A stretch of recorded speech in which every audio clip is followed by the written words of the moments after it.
Now, sweeping through the greater Tokyo region, one of the most powerful typhoons to hit Japan in decades left in its wake a trail of destruction. At least 40 people have died, with many still missing, after Typhoon Hagibis hit on Saturday. More than 100,000 rescue workers are searching for survivors, and as of Sunday, over 100,000 homes have been left without power or water. To tell us how the Japanese are coping in the aftermath of Typhoon Hagibis, we spoke to our Japan correspondent, Walter, on the line. Can you tell us the extent of the damage to Japan caused by the typhoon? Well, this typhoon was quite unique in the sense that the damage was spread across a lot of prefectures.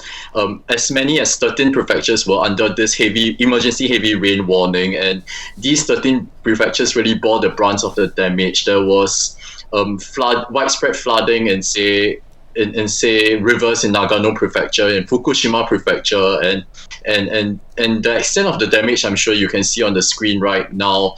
So because of the widespread flooding, a lot of residents had to be rescued from their roofs.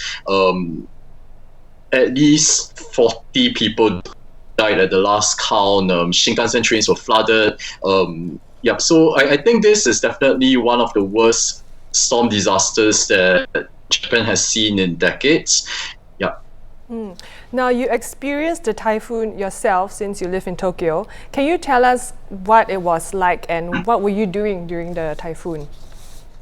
Well, to be honest, I was working. I was like tracking the news updates and trying to update the online stories. I was at home basically, and many of my Japanese friends, many of the public were told to actually specifically stay indoors because of the severity of the storm, and the meteorological agency actually forecast how bad it was. It did a pretty much unprecedented move by issuing a issuing a warning, by issuing a typhoon alert up as I think it was 3 days before the storm was due to hit. Usually they only do that like the day before the storm, so this was quite unprecedented, and because of that, a lot of people were very well prepared. I'm sure you have seen photos of how the shelves at supermarkets, at hardware stores were wiped out of groceries or bottled water. So really the entire city feels like it has hunkered down to brace for the storm.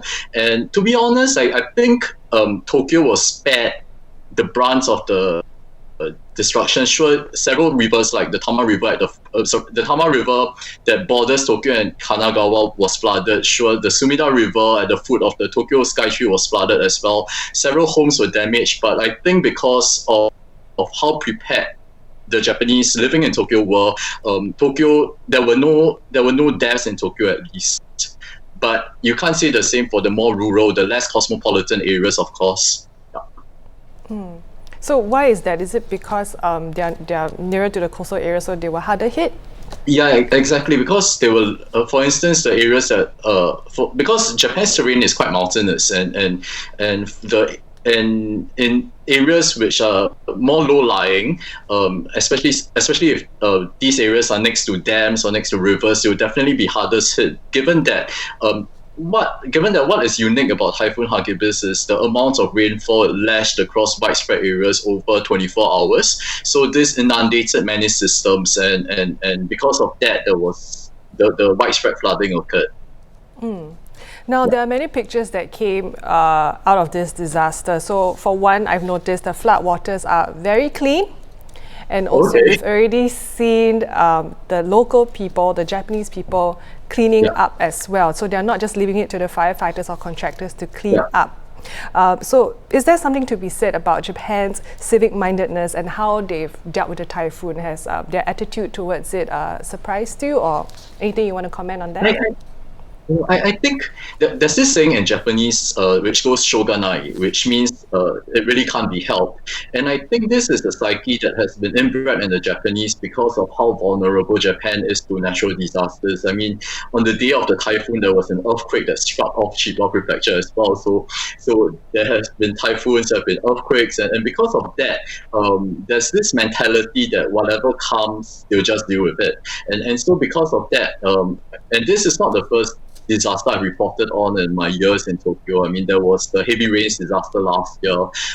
There was a heat wave last year, and basically the mentality amongst the Japanese is to just roll with the punches, to just deal with it as best as they can. And so that's where the famous Japanese resilience in adversity comes from. Yeah, that's what I think. And do you think their Rugby World Cup win was, something that kind of motivated? Oh, definitely. Definitely. I think it was very uplifting, especially since, that's an event that the Japanese can rally behind. Japan is hosting a Rugby World Cup. We see, say, some of the Rugby World Cup teams actually pitching in to help in the cleanup efforts as well. So there's this sense of solidarity, and there's this sense that the world pretty much is rallying behind Japan as it deals with such a mega disaster. Once again, that was Walter Sim, our Japan correspondent based in Tokyo. For more updates on Typhoon Hagibis, do check out the ST website.